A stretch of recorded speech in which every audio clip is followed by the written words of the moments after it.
Accidental director के भी खून मुँह लग गया है। मैं डरता उस वक़्त भी नहीं था, डरता अभी भी नहीं हूँ। हमारे जाटों की फिल्म देखी जाएगी जो होगा। जब मैं टैक्सी चलाता था तब भी मैं बहुत अच्छी टैक्सी चलाता था, मैं बाकी लोगों से ज़्यादा पैसे कमाता था। कई लोगों ने इसको ट्रोल करना शुरू कर दिया, माफ़ी वीर ये वो। उनमें से बहुतों ने ये पिक्चर जाके देखी है और उनका पॉइंट ऑफ व्यू थॉट बदला बदला है। है। मैं हमेशा ढूँढता हूँ कुछ ऐसी चीज़ जो मैंने पहले कभी ना की हो और उसको फिर मैं इस तरीके से करने की कोशिश करता हूँ जो मैंने पहले कभी ना की हो। शायद उसी चक्कर में आज तक कोई मेरी पैरोडी नहीं बनाता है, कोई मेरी नकल नहीं उतारता है। इसमें तो मैं अपने शॉट लेने भूल जाता था। मैंने बहुत कम अपने आप पे ध्यान दिया एज़ एन एक्टर, बाहर की फ़िल्मों में या बाहर के लोगों के नज़रिए से, और इसमें गांधी जी की बहुत बड़ी देन है कि हमें फिज़िकली स्ट्रॉन्ग नहीं माना जाता। हम टैक्सी ड्राइवर का रोल, 7-Eleven के क्लर्क का रोल, डॉक्टर का रोल, ये सब रोल्स मिलते हैं। तो उसमें जब मुझे लगा कि अरे तो थॉर के साथ 2-2 हाथ करने पड़ेंगे, तो मैं कहा इससे अच्छी तो अपॉर्च्युनिटी नहीं हो सकती। मुझे इंटरनेशनली उसमें बहुत मेरे को पसंद किया गया। सराहना मिली और यहाँ तो कभी किसी ने कोई बात ही नहीं की। पिछले 2 साल में मुझे बहुत रोल आए वहाँ से, पर मैं नहीं जा पाया। हेलो हाय आदाब नमस्कार सत श्री अकाल, you guys are watching Bollywood Bubble और मेरा नाम है अविनाश पाल। आज मेरे साथ एक ऐसा कलाकार मौजूद है जो हर बार खुद को हराकर खुद को जिता लेता है। जी हाँ, मैं बात कर रहा हूँ रणदीप हुड्डा की। रणदीप, स्वागत है। बहुत बहुत धन्यवाद आपका। सबसे पहले तो जो मैंने इंट्रो में बोला, मैं वही आपसे पूछना चाहूँगा कि आपका जो एक्टिंग प्रोसेस है, बतौर एक्टर आप जैसे आगे बढ़ रहे हैं, हर बार एक आप नया माइलस्टोन सेट कर रहे हैं। खुद को हराकर खुद को जीतने वाला प्रोसेस क्या है? रणदीप का एक्टिंग प्रोसेस क्या है? Common sense to begin with. आप मैं हमेशा ढूंढता हूँ कुछ ऐसी चीज़ जो मैंने पहले कभी ना की हो और उसको फिर मैं इस तरीके से करने की कोशिश करता हूँ जो मैंने पहले कभी ना की हो। और शायद उसी चक्कर में मैं अब आज तक कोई मेरी पैरोडी नहीं बनाता है, कोई मेरी नकल नहीं उतारता है, कोई मेरी आवाज़ की नकल नहीं उतारता है। वो शायद इसीलिए है क्योंकि मैं अपने आप को किसी भी बॉक्स या एक कोई स्टाइल बन जाता है हर एक एक्टर का, बात करने का, एक्टिंग करने का। मैं उसको हमेशा तोड़ता रहता हूँ और इसका सीक्रेट यही है कि मैं हर प्रोजेक्ट शुरू करने से पहले मुझे ये लगता है कि इस बार फँसूँगा, इस बार पकड़ा जाऊँगा कि मुझे काम नहीं आता है।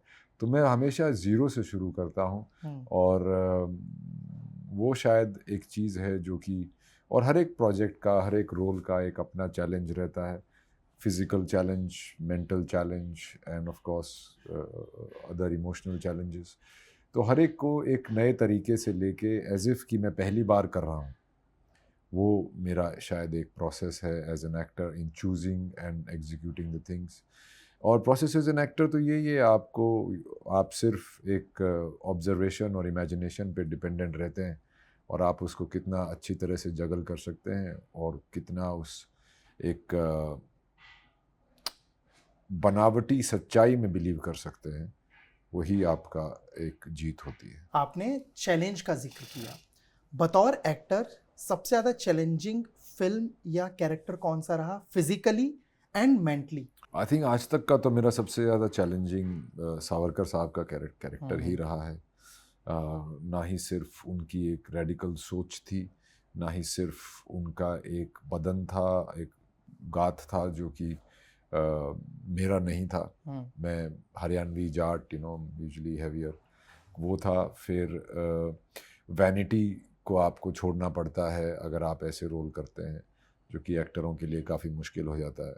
तो वो सब चैलेंजेस इसमें थे, जिसमें mental, physical, emotional and then financial challenges, और ऑल्सो कि मैं इस पिक्चर में ना सिर्फ एक्टिंग कर रहा था, मैं इसको डायरेक्ट भी कर डायरेक्शन रहा भी। था। तो आप एज एन एक्टर एक इंडिविजुअल टेनिस प्लेयर की तरह होते हैं जो अपने लॉकर रूम में मेंटली प्रिपेयर होके आता है और मैच खेलता है, और यहाँ पे आपको एक फुटबॉल टीम का कैप्टन बना दिया गया और सबका आपका काम था कि सबको इंडिविजुअल टेनिस खिलाना है एज ए टीम। तो वो बहुत ही चैलेंजिंग था क्योंकि कम्युनिकेशन बढ़ जाता है, प्री प्लानिंग बढ़ जाती है, फिर पिक्चर की शूटिंग ख़त्म होने के बाद एक पूरा लंबा प्रोसेस चलता है। तो इसमें मेरा एक 1.5-2 साल लग गया है और ये बहुत चैलेंजिंग था और इसको बहुत रिस्पॉन्सिबिलिटी से बनाना पड़ा मुझे। और इसमें शुरू से ना ही सिर्फ पिक्चर की कंसेप्शन से, इसको बनाने में, इसकी लिखाई में, इसकी डायरेक्शन में, फिर इसके प्रोडक्शन में, और फिर इसके सेंसर सर्टिफिकेट में, फिर इसकी रिलीज़ में, हर तरह में एक बहुत बड़े चैलेंजेस आए। ये पिक्चर का ट्रेलर आते ही इसको प्रोपेगेंडा पिक्चर बना दिया गया। फ्राइडे को पिक्चर रिलीज़ हुई, थर्सडे को फ्लॉप घोषित कर दी गई। फिर ऐसे ही इसके अगेंस्ट लोगों ने बहुत बड़ी कैंपेन चलाई। वो मेरे मेरे अगेंस्ट नहीं थी, शायद वो सावरकर जी के अगेंस्ट थी। और क्योंकि इत्तेफाक से ये पिक्चर इलेक्शन में रिलीज़ हो रही थी, तो उसमें और इसमें तकलीफ़ें आईं। पर फिर भी इन सब को करते हुए मेरा ये मानना है कि आपका जो हार्ड वर्क होता है वो खाली नहीं जाता। आज कल भी तीसरे हफ्ते में भी हमने उतनी ही बॉक्स ऑफिस में फिगर्स की थी जो कि हमने पहले फ्राइडे को की थी। तो अभी ये वर्ड ऑफ माउथ से ये पिक्चर लोगों की पिक्चर बन गई है। पर मेरी एक्टिंग लोगों ने पहले देखी थी, पर मेरी डायरेक्शन किसी ने नहीं देखी थी। और क्योंकि मैंने डायरेक्शन में इसमें काफ़ी एक्सपेरिमेंटेशन की है, एक नॉर्मल एक run of the mill picture नहीं है, चाहे वो फोर्थ वॉल ब्रेक करना हो, चाहे वो उसका एडिटिंग पैटर्न हो जो कि यूजुअली बायोपिक्स बनती हैं, वैसे नहीं था। और इतनी लंबी कहानी बताना, तो वो मेरे को उसमें लग रहा था पता नहीं लोग ये एक्सेप्ट करेंगे या नहीं। मैंने तो जो पिक्चर मेरे दिमाग में थी, मेरे जहन में थी, मैंने बना दी। पर पिक्चर ख़त्म होने के बाद जो तालियां बजती हैं, मैं उसके लिए प्रिपेयर्ड नहीं था। और वो सुन के और उसका रिएक्शन, मेरा तो ये मतलब मैं तो गद हो गया यार। मतलब मैं तो इतना, मैंने अपनी लाइफ टाइम में कभी भी किसी भी सिनेमा हॉल में जाके कोई पिक्चर नहीं देखी जिसके एंड में तालियां बजती हो। तो वो मेरे लिए सबसे बड़ी अचीवमेंट इसमें एज अ डायरेक्टर है, एज अ स्टोरी टेलर है। और जैसे कि मैं एक्टिंग करता आया हूँ, उसी पॉइंट ऑफ व्यू से और उसी क्रिएटिव नज़रिए से मैंने इसमें डायरेक्शन की। तो वो जो मुझे एक्सेप्टेंस मिली है as a director, accidental director के भी खून मुँह लग गया है। अभी एक्टर और डायरेक्टर में लड़ाई होती रहेगी, कौन से प्रोजेक्ट में क्या हिस्सा क्या निभाना है। बतौर एक्टर तो हम सब आपको बहुत पसंद करते रहते हैं, बतौर डायरेक्टर भी अब आपके काम को पसंद किया जा रहा है ना? जी। खुद को डायरेक्ट करना कितना मुश्किल रहा? मतलब रणदीप ही कैमरे पे हैं, रणदीप ही तय कर रहे हैं कि वो अच्छा है या बुरा है। खुद को कैसे कन्विंस करते थे कि ये अच्छा गया है? देखिए, मैंने 23 साल के अपने करियर में कभी भी जाके मॉनिटर नहीं देखा। आपको स्क्रिप्ट पता होती है और आप एक सच्चाई से उसको करने की कोशिश करते हैं, और आपको खुद पता चल जाता है कि आपने सही किया है या नहीं। वैसे भी मेरी डायरेक्टर से कभी सेट पे बात नहीं होती है, तो बस एक नज़र मारते हैं, उसका डायरेक्टर का जो रिएक्शन होता है वो टेक जब देख रहा होता है उससे पता चल जाता है। इसमें भी मैंने वही यूज़ किया। इनफैक्ट इसमें तो मैं अपने शॉट लेने भूल जाता था कि अच्छा ये हो गया, चलो नेक्स्ट मूव ऑन, अरे आपका शॉट तो लिया ही नहीं। मैं कहा ओह शिट, चलो मेकअप करो, ये करो। तो वो एक था। और मैंने बहुत कम अपने आप पे ध्यान दिया एज एन एक्टर, पर चूंकि मैंने ये को राइट भी की थी पिक्चर और मेरे रग रग में बसी हुई थी, मेरा ही नहीं सभी का कैरेक्टर, तो इसमें मेरे को इतनी डिफ़िकल्टी नहीं हुई। एक आध जगह मैंने काफ़ी टेक्स ली एज एन एक्टर, और मैं मजाक में बोलता था कि अगली बार इस एक्टर के साथ काम नहीं करूँगा। पर वो इसलिए हो जाता था कि आदमी एग्जॉस्ट हो जाता था। 16 घंटे की शिफ्ट हो चुकी है, अभी ध्यान में नहीं रहता है, क्लाउडेड, भूखे भी हो आप, तो क्या करें। सो उसमें मैं ऑप्शंस दे के मैंने वो किया है। और मैंने जो पहले दिन सोचा था जो बनाऊँगा वो मैंने बनाई और वो रिलीज़ भी की। ये अपने आप में एक लोगों को समझ में नहीं आता है, ये अपने आप में ही एक अचीवमेंट है। और फिर जो इसका जो प्यार मिल रहा है, जो वर्ड ऑफ माउथ पब्लिसिटी से ये पिक्चर आगे जा रही है, और अभी तो शुरुआत ही है मुझे लगता है। अभी तो लोग देखे जा रहे हैं, काफिला चलता गया, लोग जुड़ते गए वाली अभी बात आगे पहुंच गई है। तो मैं अभी ये लोगों के हाथ में है और मैं इसको उनके हाथ में छोड़ के कहीं छुट्टी पे जाना चाहता हूँ। आपने अभी फाइनेंस का जिक्र किया, पैसे का जिक्र किया। If I am not wrong, जितना मुझे पता लगा है, इस फिल्म में पैसा लगाने के लिए आपका एक आध घर भी शायद गिरवी गया है, तो वो जी हाँ, मेरे पिताजी, वो क्या था कि एक पॉइंट आया पिक्चर में कि अभी और पैसे इसमें नहीं लगेंगे, और या फिर डिसएग्रीमेंट्स हमारे चल रहे थे, शुरू से ही चल रहे थे। तो फिर मैंने अपने पिताजी को बोला, जिन्होंने मेरी 1-2 प्रॉपर्टी यहाँ बनाई थी मेरे पैसे बचा के, because he felt that I lost all my I will lose all my money on fast women and slow horses.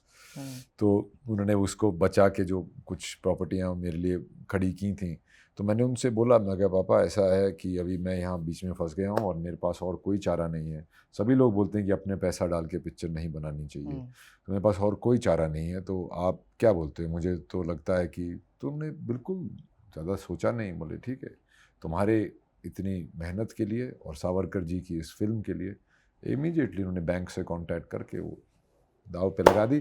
Thankfully वो सब वापस आ गया है, हमारा ब्रेक इवन हो गया है, अभी हम प्लस में आ गए हैं। तो अभी मैं पापा को मजाक में बोलता हूँ, पापा और कौन सा एक ले लो ना, कुछ और अगली फिल्म के लिए। अगली फिल्म में लगाने काम आएगा। बट मैं मेंटली वो चीज़ समझना चाहूँगा कि एज एन एक्टर आपका घर गिरवी रखा है, आप उस फिल्म में शूट भी कर रहे हो, as an actor as a director भी काम कर रहे हो, वो प्रेशर कैसे हटाया कि एक वो बर्डन सा था ना, या नहीं था? देखिए, जुनून में आदमी बहुत कुछ कर जाता है। जब मेरे पास ये एक कलाकार, एक एक्टर के तौर पे जब ये मेरे पास पिक्चर आई थी, तो मुझे भी इनके बारे में ज़्यादा नहीं पता था। और जब मैंने पढ़ा इनके बारे में और फिर मैंने रियलाइज़ किया कि इनके बारे में लोग क्या क्या कहते हैं, तो वो अन्याय जो था वो मुझे बर्दाश्त नहीं हुआ। और उस दिन मैंने ठान लिया था कि कुछ भी हो जाए, मैं इस पिक्चर को एक क्वालिटी की पिक्चर बनाऊंगा, एक अच्छी पिक्चर बनाऊंगा और इसको लोगों तक पहुंचाऊंगा, ताकि जो उनके नाम पे जो प्रोपेगेंडा चल रहा है उसमें कमी हो। और किसी भी कला के काम के लिए आपको अगर ये सब करना, क्योंकि कला एक बार बन जाती है तो वो सदा के लिए रहती है। तो जब मैंने ठान ली थी तो मैंने ये किया। और मेरा मकसद था, किसी भी कला का सबसे बड़ा उद्देश्य ये होता है कि वो लोगों के जहन में सवाल उठाए, उनमें जिज्ञासा पैदा करे। इससे मैंने वो अचीव कर लिया है।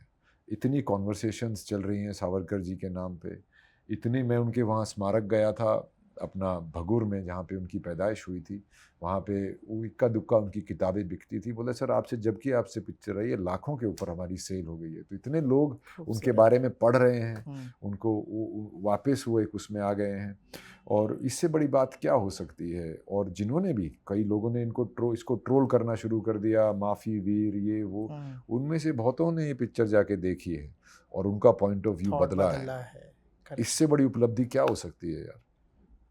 और जो एक हमें एक हिस्ट्री बताई गई थी जिसके अंदर हम सब की आस्था थी, जब मैंने उसको तोड़ा, आप ऐसे कोई भी डिसरप्टर काम करोगे, ऐसा कोई भी रिबेलियस काम करोगे, तो आपके अगेंस्ट ऑपोजिशन आएगा, और बहुत आया और अभी भी आ रहा है। पर आपकी सच्चाई, सावरकर जी की सच्चाई, उनके देखिए इतने साल बाद हमारे नई पार्लियामेंट का जो उद्घाटन हुआ उनके जन्मदिन पे हुआ, उनकी फोटो पे को श्रद्धांजलि देके लोग अंदर घुसे। इतने साल बाद, इतना कुछ करने के बाद उनको दबाया नहीं जा सका, तो मेरी पिक्चर तो क्या दबाओगे यार तुम? कभी भी फिर भी कभी ये खटकता है या जहन में आता है कि क्योंकि अभी जैसे हमारी बात हुई कि कोई फिल्म को प्रोपोगेंडा बता रहा है, आईपीएल वाला टाइम भी चल रहा है, कोई ट्रोल कर रहा है, ये लगता है कि शायद अगर थोड़े अलग टाइम पे रिलीज करते तो उसका बॉक्स ऑफिस कुछ अलग होता। शायद ऐसा हो सकता है, पर मैं तो इस पिक्चर को रिलीज करना चाहता था, जैसे बोला 15 अगस्त को पिछले साल, फिर 26 जनवरी को। मैं कहा इतने बड़े देश की हस्ती की पिक्चर है, किसी देश वाले दिन आनी चाहिए, पर वो हो ही नहीं पाया यार, for financial reasons, for legal reasons, for this reason वो हो नहीं पाया। फिर जाके हमें ये मिला, फिर मुझे ये भी लगा कि इसको इलेक्शन के बाद लेके आएँ क्या, पर मैं कहा यार मैं नहीं और इसको अपने कंधे पे रख सकता हूँ, इसको बाहर आना ही पड़ेगा। और शायद सावरकर जी भी चाहते होंगे कि इलेक्शन के बीच में आए, ताकि उनकी बातें और लोगों तक पहुँचे। उनका जो हिंदुत्व था वो मुझे समझाने में, पिक्चर में, वो इतनी सिंपली, मुझे बहुत समय लगा उसको उस पर लेके आने में, पर उनकी एक ऑल एनकम्पासिंग, एक यूनिफाइंग स्ट्रेटजी थी, एक आइडियोलॉजी थी हमारी स्वतंत्रता के लिए, जिसको लोगों ने उनको एक सेपरेटिस्ट और ये सब बनाना, उनको लीगली, वो पॉलिटिकली उन पे लालछना लगानी शुरू कर दी। तो शायद उनकी भी थी, पर शायद किसी और समय आती तो कुछ और होता, पर कब क्या होता कौन जाने। अभी आई है, यही इसकी रियलिटी है, इसी को भैया आगे लेके जाओ। आपके फिजिकल ट्रांसफॉर्मेशन की भी भयानक चर्चा हो रही है ना, फिर एक बार बहुत ज़्यादा प्रेज किया जा रहा है, इंडियन क्रिश्चियन बेल भी बोला जा रहा है आपको। Very grateful reaction? I am very grateful. Christian Bale ji का काम मुझे बहुत अच्छा लगता है, और वो उनकी ना ही सिर्फ फिजिकल ट्रांसफॉर्मेशन बट बाकी चीज़ों में भी उनका काम, मुझे उनकी अप्रोच जो है एक्टिंग की बहुत अच्छी लगती है। और मैं अपने आप को खुशनसीब मानता हूँ कि मेरा नाम उन्हीं के नाम के साथ लोग जोड़ रहे हैं। ये अपने आप में एक मेरे लिए अचीवमेंट है। थोड़ा सा फ्लैशबैक में चलते हैं 1995 का टाइम, जब आप मेलबोर्न में थे। मैंने पढ़ा कि वहाँ पे टैक्सी वगैरह आपने जी, चलाया जी, और जी। भी और जॉब्स किए। जी जी। वो टाइम और आज का टाइम, उस वक्त को आप कैसे याद करते हो? उस वक्त तो ऐसा था कि कुछ फ्यूचर ही नहीं दिखता था। और कई बारी आज भी ऐसा लगता है कि कोई फ्यूचर नहीं दिखता है। अब भी लगता है कई बारी। हाँ। क्योंकि आप जैसा करना चाहते हैं, जो करना चाहते हैं उसको, वो एक राह ही कठिन रहा है। पर मैं डरता उस वक्त भी नहीं था, डरता अभी भी नहीं हूँ। एक फिलॉसफी होती है, स्पेशली मे बी बिकॉज हमारे जाटों की फिलॉसफी, देखी जाएगी जो होगा। आपका तो फेवरेट फ्रेज हाँ, भी वो है ये। देखी जाएगी, क्योंकि वो आप आज कितना कुछ कर सकते हैं वही है। जब मैं टैक्सी चलाता था तब भी मैं बहुत अच्छी टैक्सी चलाता था, मैं बाकी लोगों से ज़्यादा पैसे कमाता था, क्योंकि मुझे पता था किस टाइम कौन सा नाइट क्लब बंद होता है, क्या है, कहाँ से कौन सी बिल्डिंग में से किस टाइम ऑफिस से लोग निकलते हैं, ये वो। तो मैं पूरा वो, तो वैसे ही मैं आज भी कर रहा हूँ, उसमें कुछ ज़्यादा अंतर नहीं आया है। बस 1995 से आज उम्र बढ़ गई है, तजुर्बा बढ़ गया है। पर हमेशा उस वक्त भी राह मेरी, अगर मैं उस वक्त सोचता था एक्टर बनने की, तो अंधकार था, कोई तरीका नहीं था, कोई रास्ता नहीं दिखता था। तो आज भी मैं जब, जैसे मैंने सावरकर जी के ऊपर फिल्म बनानी जब शुरू की, तो उसके आगे अंधकार था, ये पिक्चर आगे कैसे निकलेगी, कब ये लोगों तक पहुंचेगी। 2 साल से मैं लगा हुआ हूँ। तो सेम वो है, पर कहीं ना कहीं जैसे उस वक्त भी किसी छोटी छोटी अचीवमेंट पे, और आज वो अचीवमेंट है छोटी से बड़ी हो गई है, उसी में यही लगता है यार कि नहीं, शायद तुम ठीक जा रहे हो। एक्सट्रैक्शन के बाद क्या बदला बतौर एक्टर? काम मिलना इजी या हो गया, पैसा बढ़ा, क्या बदला एक्सट्रैक्शन के बाद? हिंदुस्तान में तो कुछ नहीं हुआ। हिंदुस्तान में तो किसी ने इसके बारे में बात भी नहीं की, सिवाय कुछ मीडिया वालों ने। पर मैं एक्सट्रैक्शन में मैं वही डिसरप्टर रोल करना चाहता था, उसमें मेरे पास चॉइस थी। पर कभी भी जैसे बाहर आप जाओ, बाहर की फिल्मों में या बाहर के लोगों के नज़रिए से, और इसमें गांधी जी की बहुत बड़ी देन है कि हमें फिजिकली स्ट्रॉन्ग नहीं माना जाता। हम टैक्सी ड्राइवर का रोल, 7-Eleven के क्लर्क का रोल, डॉक्टर का रोल, टेक्नीशियन का रोल, ये सब रोल्स मिलते हैं। तो उसमें जब मुझे लगा कि अरे, तो थॉर के साथ 2-2 हाथ करने पड़ेंगे, तो मैं कहा इससे अच्छी तो अपॉर्चुनिटी नहीं हो सकती। तो मैंने जानबूझ के वो रोल किया, और वो रोल बहुत अच्छा निकल के आया। मुझे इंटरनेशनली उसमें बहुत मेरे को सराहना मिली कि भाई कौन है ये एक्टर। फिर मेरी पुरानी पिक्चरें भी लोगों ने निकाल के देखी और ये सब किया इंटरनेशनली। तो वहाँ मुझे बहुत कुछ हुआ। यहाँ तो कभी किसी ने कोई बात ही नहीं की। पर मैं अभी नेक्स्ट एज ए डायरेक्टर मैं यही सोच रहा हूँ कि एक एक्शन पिक्चर बनाऊँ, इसमें मैं एक्सट्रैक्शन को भी थोड़ा पीछे छोड़ दूँ। लवली, मज़ा आएगा उसको देखने में। एक्सट्रैक्शन की भी हमने बात करी। यहाँ का कास्टिंग प्रोसेस हमें पता है कि यहाँ कोई भी एक्टर कैसे चुना जाता है जी। हॉलीवुड का कास्टिंग प्रोसीजर क्या है? वहाँ कैसे फिल्म यहाँ पे एक्टर कैसे चुना जाता है बताइए? कास्टिंग डायरेक्टर से तो वहाँ का प्रोसेस क्या है? यहाँ भी कास्टिंग डायरेक्टर से होता है, जान पहचान से भी हो जाता है। वहाँ का भी प्रोसेस यही है। मैंने उसके लिए ऑडिशन दिया था, और मेरे को ऑडिशंस, मैं बहुत गंदे ऑडिशंस देता हूँ। I am not good at auditioning. तो पर मैंने उसके लिए ऑडिशन दिया और वो अच्छा लगा उनको। तो वहाँ भी यही प्रोसेस होता है। पर चूंकि जैसे पिछले 2 साल में मुझे बहुत रोल आए वहाँ से, पर मैं नहीं जा पाया क्योंकि मैं इसमें बिजी था। तो अभी दोबारा से एक ब्रेक लेने के बाद देखेंगे वहाँ पे भी क्या अपना करियर, आगे कौन से रोल्स मिल सकते हैं, यहाँ पे भी क्या हो सकता है। पर ये है कि अभी जैसे पहले जस्ट एज एन एक्टर था मैं, अभी मैं राइटर भी हूँ, प्रोड्यूसर भी बन सकता हूँ, डायरेक्टर भी। तो मेरे एवेन्यूज़ और खुल गए हैं, और मैं चाहूँगा कि मैं ऐसी फिल्में बनाऊँ। जैसे इवन मेरी मिस्टर सावरकर पे जो बायोपिक है, आप दुनिया में किसी को भी दिखा दो ये पिक्चर, किसी को भी दिखा सकते हैं आप ये picture. Quality of cinema is such, the thought behind the cinema is such, the execution is such. तो मेरा हमेशा से ये मकसद था, और मैं इस मकसद को आगे लेके जाता रहूँगा। 2001 में डेब्यू किया था, लगभग 23-24 साल हो गए हैं। As a person, as an actor, मैं अगर बोलूँ इन 23-24 सालों में सबसे बड़ी सीख क्या मिली? कि किसी और पे डिपेंड नहीं रह सकते हो, आपको खुद ही अपनी जर्नी करनी पड़ेगी। और सीख यही है कि थोड़ा जाटपना नहीं चलता। हमारे तो लोग, हम आपस में बात कर रहे हैं तो लोग बोलते रहे लड़ क्यों रहे, बोले नहीं लड़ नहीं रहे भाई, बात कर रहे हैं, बात ही कर रहे हैं। तो वो थोड़ा सा एटीट्यूड नहीं चलता। दूसरा मैंने सबके साथ काम किया है, फ्रॉम ऑल कैंप्स के साथ काम किया, और मुझे हमेशा लगा है कि बस यहाँ पे मेरा इतना ही था, और मेरे को आगे बढ़ जाना चाहिए।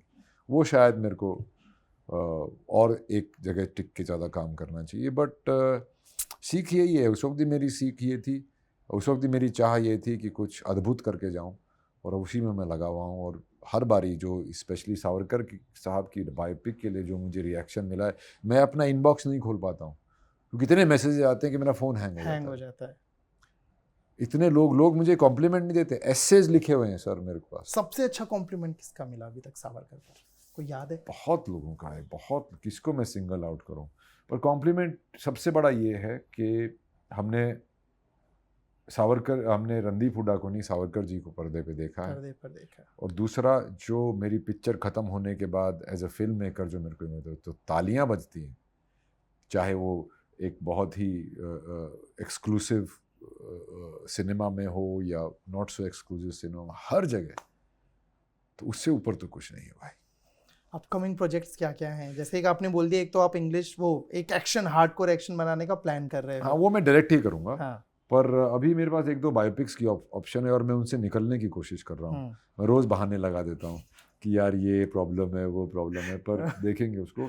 अभी मेरा एम है कि मैं, जो कि मेरी शादी भी इस पूरे स्ट्रगल के दौरान हुई थी, तो मैं अपनी बीवी के साथ एक ब्रेक पे जाऊँ, जहाँ पे वो और मैं आराम से हम बातें करें, थोड़ा रिलैक्स करें, और उसके बाद हम अब तो कलेक्टिव डिसीजंस लेने पड़ेंगे थोड़े, कि भाई आगे फ्यूचर क्या है। अभी तक तो चल रहे थे, देखी जाएगी, पर अब देखी नहीं जाएगी यार, अभी कोने भी लगेगी, तो उसको भी थोड़ा सा माइंड में रखते हुए, तो I will go for a break and I decide what to do next. I am in no hurry. इसमें लाल रंग 2 और किक 2 का कुछ है? लाल रंग 2 तो डेफिनेटली ऑन द कार्ड्स है, वो हमको सर्दियों में शूट करनी थी। ऐसे 4-5 प्रोजेक्ट थे जो मैंने साइन किए हुए थे, जो कि मुझे करने थे पिछले 2 साल में, वो मुझे सब छोड़ने पड़े। तो अब जो मेरी वेट कर रहा है, उसके लिए मैं सबसे पहले टाइम दूंगा जिन्होंने मेरी वेट की है, तो उस प्रायोरिटी के हिसाब से मैं उसको, लाल रंग 2 is definitely on the cards, और उसकी स्क्रिप्ट भी बहुत अच्छी। I am one of them, बहुत एक्साइटेड है उसके लिए। या it's one of my favourite movies. Thank you for the time. It was nice meeting. Hi, my name is Randeep Huda and you're watching me on Bollywood Bubble, Bursting Bubbles.